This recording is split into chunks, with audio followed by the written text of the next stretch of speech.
Outside the Box Reviews, we're taking a look at the Ones Customs RZ Michael Myers reissue 1/6 custom figure. This is, depending on how you look at it, either my second or third or first Ones Customs figure. It's kind of weird. I got the head sculpt for the 78 Michael Myers and kind of built my own kit bashed figure around that. I'm actually still working on that piece. And when I got that, he actually sent me the Halloween 2 head sculpt with it. So that's kind of where I get two. But both of those were just head sculpts. Actually, the Halloween 2 one was an unpainted head sculpt. This is the first full figure I've ever gotten from One.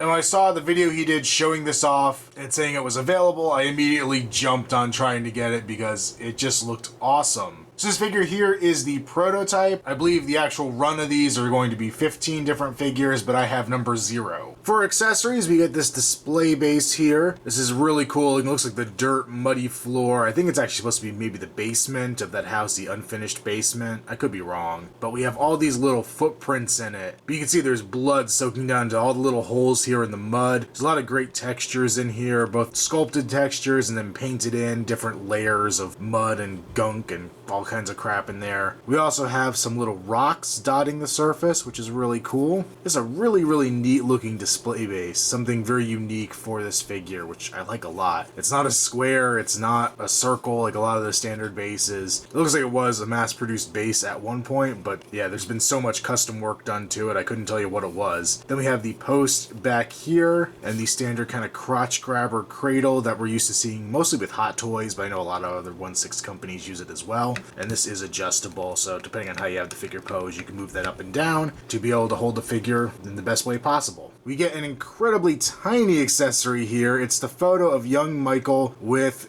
Boo, Lori, Angel, whatever you want to call her, and this is awesome. I mean, it's actually on glossy paper printed out, but you can see it's been folded up like he's been carrying it around with him for years and years and years. There's either blood or mud or Joe Grizzly shit around the edges of this. It looks really awesome for being such a very tiny accessory. We also get the iconic knife from the film. This thing looks really cool. I love the blood splatter, the different layers of kind of wet and maybe a little more dried blood or not as thick blood on here. The edge of it is like soaked in the red stuff, and then it kind of breaks up as you go further up the blade and further back on the blade. It is, I believe, an actual maybe aluminum blade underneath all this, so it actually has a nice weight. It feels like it has, you know, it's not some cheap little piece of tin or something underneath this or plastic. It really has a physical presence, if you can kind of get what I mean by that. But the knife actually even goes all the way through here with the metal, and then we have the wood, or I think it's actually sculpted in, maybe epoxy sculpt or something, handle back here. But all the details are here with the indentations on the knife itself, and then the rivets in here. And there is some blood back there on the handle, like his hand was bloody when he grabbed it. Just freaking awesome accessory. Really well done. And then last but certainly not least, we have the Myers tombstone, and I absolutely love this thing. It looks like it's actually carved from stone. It also has a good weight to it, probably because of whatever it was made out of. I don't know if this is clay or epoxy sculpt, resin, whatever, but really nice. The edges are very rough looking, like it was carved out of stone. All the paint details on here are phenomenal. The little flowers or whatever down here at the base, the kind of beveled edges down here, a lot of dirt on here to make it look old and worn, but an awesome accessory to have with a Michael Myers figure. And now this just makes me want to get the original version of the tombstone to have next to my original Michael Myers on my shelf. But yeah,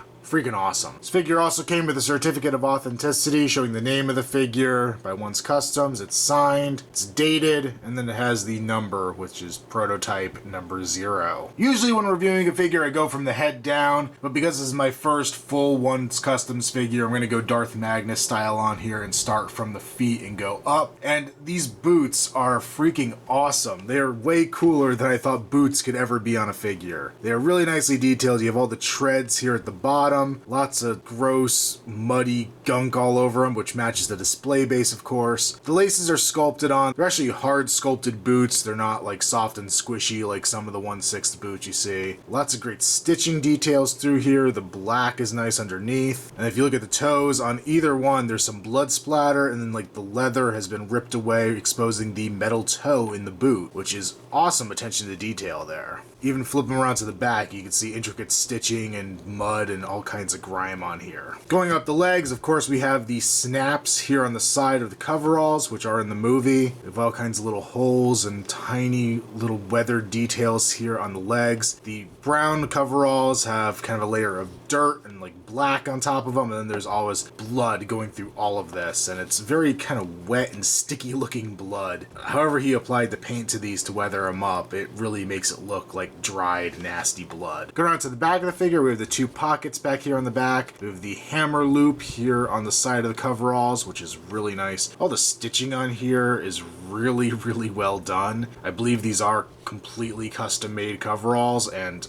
they show with every little detail in them. There's little pockets here on the side. Here we kind of have, I think in the real world this would be like elastic around the waist to kind of cinch them in here at this point of the figure. Obviously we continue on with all the weathering throughout. The detail continues up the back here. The sleeves are nicely done. Here's where we get really bloody with this thing. The sleeves have a lot of caked on blood and grime to them. We have the single little button here in the center of the front of the coveralls. We have the two little pockets down here, and I think these would actually open up, but they're so caked in blood in this case, they're actually kind of stuck shut, which I actually like as a detail here. Plus, why would you really need to open these? We do have the patch here in the front of the jumpsuit, very weather looking, which is great. On his left arm, we also have the other patch that belongs there, looking fantastic. Some really heavy weathering up here in the shoulder. You can see all kinds of like puncture marks and things like that. The blood, once again, is very, very thick. For hands, we have a closed gripping hand here on his right side. Once again, like everything else in this figure, caked in blood and grime and just looking very awesome. And here on his left, you have a more open hand with the same kind of weathering detail on it. Up here, you can actually see the white undershirt also all weathered up on the figure. You can see the zipper here at the top of the coveralls. You have the collar going around, which has this kind of quilted pattern going on, which is accurate to the film. Looking very, very nice. And then, of course, we have the face sculpt, which I absolutely love. This mask came out fantastic. It's got all the different layers of weathering on there, the browns, the kind of greenish hues in there over top of the gray base of the mask. We have all the scarring going throughout, looking very, very cool, very sinister. Absolutely love the detail, the one in here. It's kind of a rough texture throughout the entire mask. Nothing on here is smooth. We have a little bit of blood coming down from the side of his head. Just looks so, so cool. If I tilt the head up a little bit, you can kind of see at least one of his eyes in there. They are brilliantly painted, looking really nice, especially being so deep in there and something you don't really even see most of the time. So just the attention to detail on this thing is top notch. We spin the figure around, you can see it actually has hair on here, which looks pretty darn good. It's all slicked back. It's brown, but it looks like it's dirtied up and has all kinds of stuff left over from his rampage of the night stuck in his hair. And the detail I absolutely love, and I didn't realize was here when I first got the figure. You see the slit in the back of the mask, and then there's long blonde hair sticking out of the back. So that would be Myers' own hair coming out of the bottom of the mask, because Rob Zombie's version of Michael Myers has heavy metal hair. So of course you have it sticking out the bottom here, which is so cool. Such great attention to detail that would be kind of easy to miss. I just kind of saw a strand of it sticking out when I was looking at the figure, and I wondered what was accidentally stuck on the figure, and then I pulled back the collar and realized it's supposed to be there, which is so cool. So being a custom figure, articulation is going to be limited, and it's going to be something you want to be very careful with on something like this. But it does have a good range. We do get a ball joint here at the neck, so you can look up, you can look down, you can do this famous Myers head tilt, and of course you can look side to side. Pin socket arm, so it'll go forward, back, as well as out to the side. You can rotate at the bicep. Get a single joint there at the elbow. The hand will rotate as well as hinge up and down. Get a mid-torso ball joint, so you can go forward, back, as well as side to side and tilt. Similar joint there at the waist, though it feels like he's padded this figure throughout the body to make it bulkier and more menacing, so you do kind of limit your articulation because of that padding, but I mean, I wouldn't have it any other way. Legs will move forward, not so far back, out to the side. You could rotate the upper leg. I can't tell if it's a single or double jointed knee, but it doesn't bend particularly far either way. And then down here at the boot, you can swivel as well as move up and down. There's no pivot in here because of the way the boots are constructed, but you do get a decent range of motion still.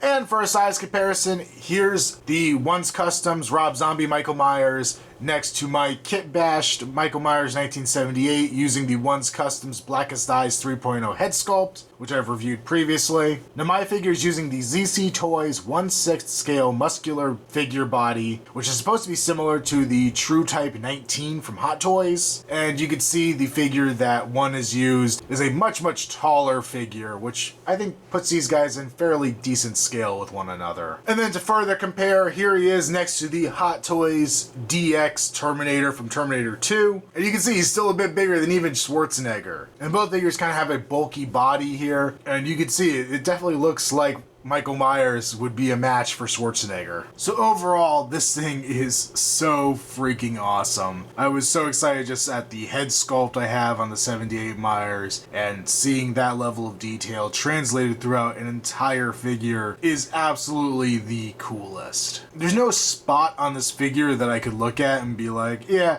that's a boring area of this figure. Everything has so much weathering, so much detail on it that it just makes me happy every single time I look at it. And I mean, that's pretty much the entire point, right? So of course, this thing gets the highest of recommends. An absolutely fantastic piece. As I have before, I'm going to put links to all of Once Custom stuff down in the description. Definitely check out his Instagram. That's where he's most active, or at least at the moment. Make sure you follow me on Instagram, use name Outside the Box Reviews. Also check me out on Facebook, link below. Remember to like this video and subscribe if you haven't already. And until next time, this has been their Outside the Box Reviews. Now, was that the Boogeyman? As a matter of fact, it was.